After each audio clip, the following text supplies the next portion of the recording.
एक कप सूजी में चीनी घोलने से इतनी जालीदार मिठाई बनके तैयार होगी जिसे देखकर सब घेवर को भूल जाएंगे। आने वाले रक्षाबंधन हो या जन्माष्टमी, सभी के लिए एकदम ये परफेक्ट रेसिपी है। स्वाद तो इतना ज़बरदस्त है सो घेवर भी इसके आगे फेल है। तो इस रेसिपी को बनाने के लिए हमें सबसे पहले चाहिए होगा 1.5 कप मैंने सूजी का इस्तेमाल किया यहाँ पर। अब इसमें हम डालेंगे 2 बड़े चम्मच मिल्क पाउडर। मिल्क पाउडर जरूर से डालिएगा, इससे इसका टेस्ट बहुत ही बढ़ जाता है। साथ ही 2 चम्मच चीनी डाल के इसका हमें फाइन सा पाउडर बना के तैयार कर लेना है। अब इस पाउडर में 2 चम्मच हम दही डालेंगे, 1 चुटकी नमक डालेंगे, 1 चम्मच घी डालेंगे और 2 चम्मच नारियल का हम बुरादा ऐड करेंगे। और इन सभी को थोड़ा थोड़ा पानी देते हुए हमें मिक्स करके एक बैटर तैयार कर लेना होगा। थोड़ा थोड़ा ही पानी दीजिएगा, एक साथ ढेर सारा पानी बिल्कुल भी नहीं दीजिएगा, नहीं तो बैटर अगर गीला हो जाएगा तो इसमें और क्वांटिटी सूजी ऐड करनी पड़ेगी। और इस तरीके का बैटर बना के रेस्ट पे रख देना है। यहाँ पर 1/2 कप मैंने चीनी लिया है और 1/2 कप ही मैंने पानी लिया है। और एक गाढ़ी सी चाशनी हमें बना के तैयार करनी होगी। चाशनी में कोई तार वगैरह नहीं चाहिए, बस सिरप के जैसे एक गाढ़ी चाशनी बना के तैयार करनी होगी, जैसे रसगुल्ला और गुलाब जामुन के लिए बनता है। अब एक पैन में 1/2 कप दूध लिया है और 3 बड़े चम्मच मैंने मिल्क पाउडर देके इन सबको मिक्स कर लिया है। और धीरे धीरे पकाते हुए इस तरीके का गाढ़ा रबड़ी बना के तैयार कर लेंगे। इस रबड़ी को कलर देने के लिए थोड़ा सा मैंने ग्रीन फूड कलर का यूज़ किया। ये टोटली ऑप्शनल है, अगर आप ग्रीन कलर देना चाहते हैं तो डालें, नहीं तो आप इसे स्किप भी कर सकते, बस ये खूबसूरत दिखे इसीलिए मैंने यूज़ किया। अब रबड़ी को हम साइड कर देते हैं। अब बैटर को भी रेस्ट करते हुए 15-20 मिनट लगभग हो ही चुका है। तो अब इसमें थोड़ा थोड़ा मैंने अपने पसंद का ड्राई फ्रूट्स डाल दिया है, जिसमें काजू बादाम और पिस्ता है, और थोड़ा सा फूड कलर दिया है। साथ ही थोड़ा सा पानी देके इसे हम मिक्स कर लेंगे।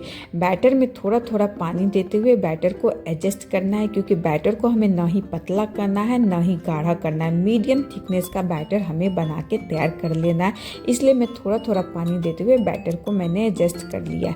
अब पैन लेंगे, उसमें हम घी डाल के घी को अच्छी तरीके से ब्रश कर लेंगे, यानी चारों तरफ घी को हमें फैला लेना है।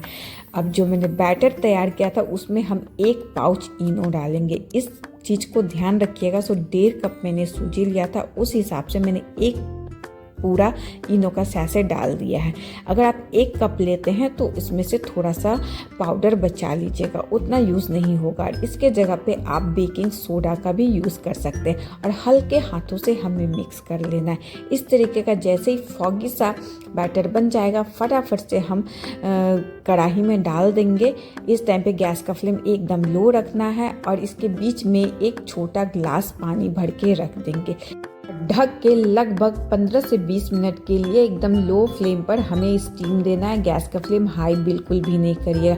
जैसे जैसे स्टीम होता जाएगा ये एकदम फ्लफी सा ऊपर उठता जाएगा, और प्लस इसकी जाली इतनी खूबसूरत बनके तैयार होगी जिसे देखकर आप लोग समझ ही सकते हैं कितनी ये खूबसूरत और स्पंजी दिख रहा है। इसके आगे घेवर भी फेल है, इतना ये ज़बरदस्त रेसिपी बनके तैयार हुआ था।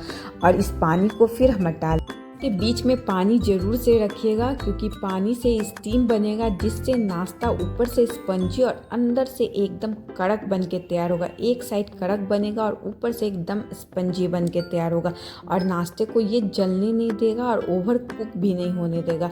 अब इस तरीके से पलट लेंगे और दूसरी तरफ भी हल्का सा घी दे के सेक लेंगे। बस 2 मिनट के लिए हल्का ही सेकना है, ज़्यादा नहीं सेकना है।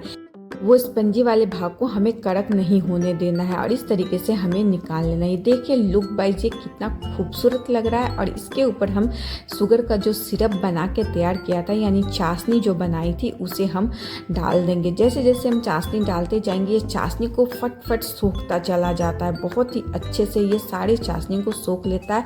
और ऊपर से रबड़ी को इस तरीके से सजा देंगे और अपने मनपसंद के ड्राई फ्रूट से गार्निश करेंगे। अगर आप लोगों को रेसिपी अच्छी लग रही है, वीडियो पसंद आ रहा है, प्लीज़ एक लाइक ज़रूर से करिएगा। कौन सी सिटी से वीडियो को वॉच करें कमेंट बॉक्स में ज़रूर से मेंशन करिएगा। जितना हो सके फैमिली एंड फ्रेंड में ज़रूर से शेयर करिएगा। एक बार इस राखी या जन्माष्टमी किसी एक भी चीज़ में आप इसे बना के ज़रूर से ट्राई करिएगा। दोनों के लिए एकदम परफेक्ट कॉम्बिनेशन है। राखी में भी बना सकते हैं और जन्माष्टमी में बना के कान्हा को भोग भी लगा सकते हैं। और इस तरीके की रेसिपी के लिए मेरे चैनल को ज़रूर से सब्सक्राइब कर लीजिएगा। हाइप करके प्लीज़ चैनल को ज़रूर से सपोर्ट करिएगा और जितना ज़्यादा हो सके फैमिली एंड फ्रेंड में ज़रूर से शेयर करिएगा। साथ ही फेसबुक से देख रहे हैं तो पेज को फॉलो करना बिल्कुल भी नहीं भूलिएगा। बहुत ही स्पंजी मज़ेदार सा ये मिठाई बनके तैयार हुआ था। बस सूजी और चीनी से इतनी ज़बरदस्त रेसिपी बनके तैयार होगी मैंने कभी नहीं सोचा था। बहुत ही मज़ेदार की बनी थी। एक बार ज़रूर से ट्राई करिएगा। और इस तरीके से इसे कट करके मैं दिखा रही हूँ। इसकी जाली कितनी खूबसूरत और कितनी स्पंजी ये बनके तैयार हुई थी। लगभग देखने में केक जैसा लग रहा है पर इसका टेस्ट एकदम रसमलाई से भी ज़बरदस्त था। तो इस तरीके की रेसिपी के लिए सब्सक्राइब कर लीजिए। मिलते हैं नेक्स्ट ब्लॉग में। Bye bye.